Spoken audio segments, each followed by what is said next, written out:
The rise and fall of Campbell's soup is one of the most heartbreaking betrayals in American food history. For over 150 years, this iconic red and white can was Camden's pride, America's comfort food, and the reason your mom's tomato soup tasted like home. The company that fed generations of American families through wars, recessions, and countless snow days built an empire on simple promise. Good soup, made right, in Camden, New Jersey. However, this brilliant American success story ends with empty factories, broken promises, and a community left wondering if the soup in their cupboard today tastes anything like the recipe that made Campbell's legendary. This is the story of how corporate greed destroyed America's soup. In 1869, Joseph Campbell and Abraham Anderson started a small canning business in Camden, New Jersey. Camden wasn't accidental. The city sat on the Delaware River across from Philadelphia, providing perfect access to shipping routes and agricultural regions. Fresh tomatoes from South Jersey farms, vegetables from Pennsylvania, seafood from Delaware Bay. Everything Campbell's needed was right there. Joseph Campbell bought out his partner in 1876, and the company became the Joseph A. Campbell Preserve Company. They canned tomatoes, vegetables, jellies, soups, and condiments. But it was soup that would change everything. In 1897, John T. Dorrance joined Campbell's as a chemist. Dorrance had a revolutionary idea: condensed soup.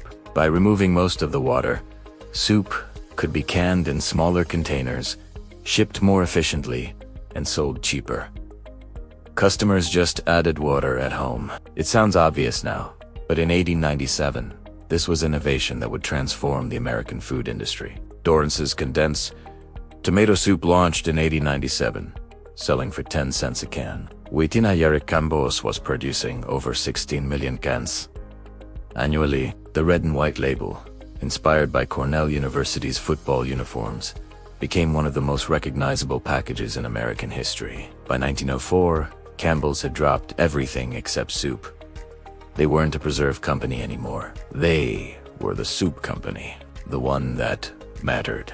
Campbell's didn't just dominate through innovation. They were marketing geniuses, decades ahead of their time. The Campbell Kids appeared in 1904, created by illustrator Grace Drayton. These chuba-cheek children became advertising icons, appearing in magazines, streetcar ads, and eventually radio commercials. Every American knew those kids meant Campbell's. The red and white cans were brilliant branding. Walk into any grocery store and those colors jumped off the shelf. No other soup looked like Campbell's.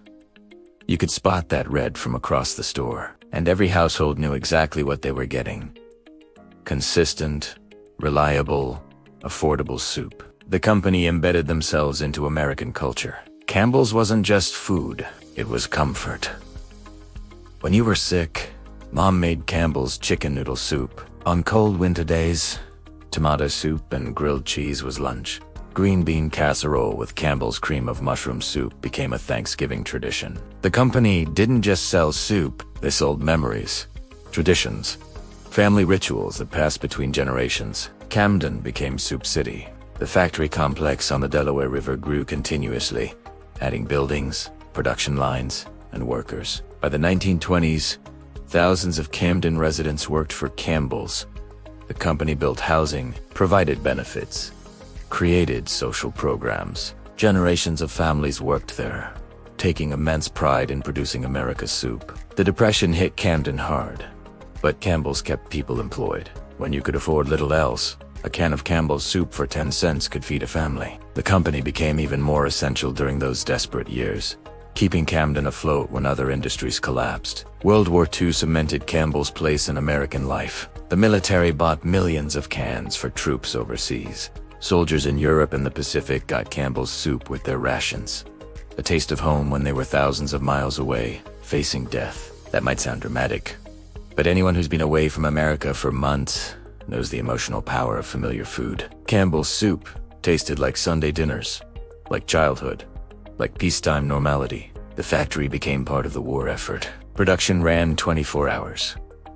Women filled jobs as men went to war. Camden worked around the clock, keeping those red and white cans moving to military bases worldwide. After the war, Campbell's entered their golden age. Post-war America was booming.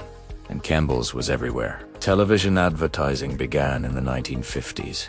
The jingle, MM, good became one of the most famous taglines in American history.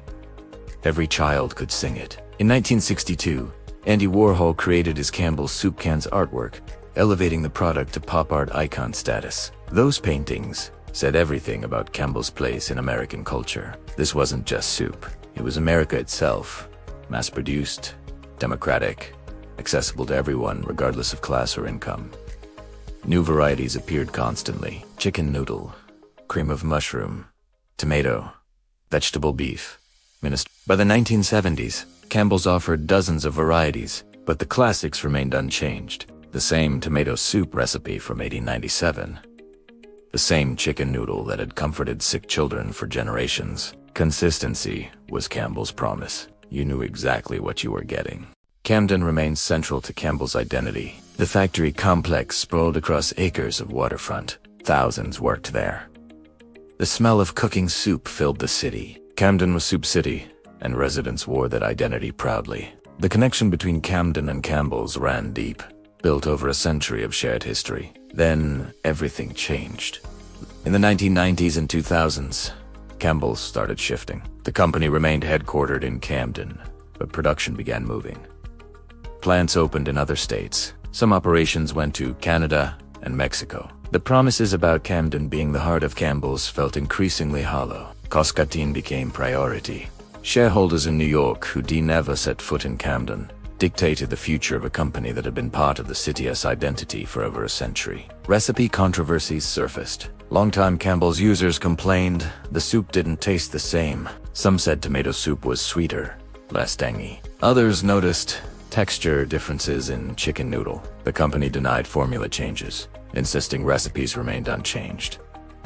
But complaints persisted. Online forums filled with debates about whether modern Campbell's lived up to the original. Was it true? Had recipes been altered to cut costs or appeal to changing tastes? Or were people's memories romanticizing the soup of their youth? Throughout the 2010s, Campbell's struggled. Competition increased. Healthier options gained popularity. Young consumers didn't buy canned soup like their grandparents had. The company tried diversifying, buying organic brands, launching fresh soup lines. Nothing worked like it should have. Sales declined, stock prices dropped, and Camden kept losing jobs. In 2019, Campbell's announced they were selling the Camden factory complex. After 150 years, the company was leaving the city that built them. Some production would stay in other US facilities. Some would move to Canada and Mexico. But Camden, the birthplace of Campbell's soup, would no longer make soup. The decision devastated the city. Camden had already suffered decades of economic decline, losing industries, population, hope. Campbell's was the last major employer, the last connection to Camden's proud industrial past. Now even that was gone. The promises made over 150 years about Camden being Campbell's home meant nothing when cutting costs became priority. The factory buildings still stand, mostly empty now. Some have been converted to other uses, but walking past them, longtime Camden residents feel genuine heartbreak. This wasn't just about jobs, it was about identity. CAMPBELL'S had been woven into Camden's fabric so long that separating them felt like ripping out the city's heart and the soup itself. Campbell's still exists. You can still buy those red and white cans in every supermarket across America. The packaging still features Camden heritage, trading on 150 years of history even though most soup is no longer made there. But many longtime users insist it's not quite the same. Maybe it's psychological. Knowing the soup doesn't come from Camden changes how it tastes. Or maybe there were subtle recipe changes during relocations that Campbell's hasn't acknowledged. The broader implications extend beyond one soup company. Campbell's story represents a pattern repeated across American industry. Local companies with deep community roots get acquired by investors who make promises about preserving local production. Those promises hold until they don't. Then when moving production abroad or to cheaper states saves money, promises evaporate and communities are left with empty factories. There's bitter irony in Campbell's fate. This was a company built on American identity, on the idea that real soup came from Camden. that quality and tradition mattered. The red and white cans, the Campbell kits, the jingles, all of it screamed American institution. Yet when push came to shove, none of that heritage protected Campbell's from cold logic of global capitalism. Camden hasn't forgotten.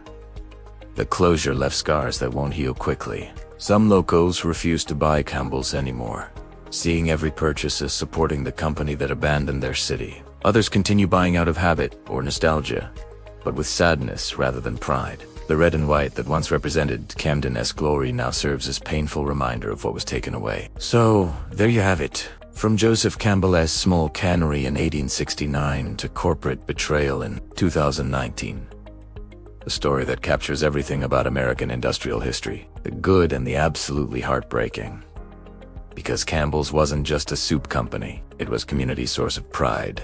Connection between Camden and the rest of America that lasted for 150 years until it became another victim of the larger tragedy playing out across America, where companies are sold, stripped, and relocated, while their heritage is kept just for marketing purposes. If you want to uncover more forgotten stories behind everyday American icons, hit subscribe and join us for the next deep dive.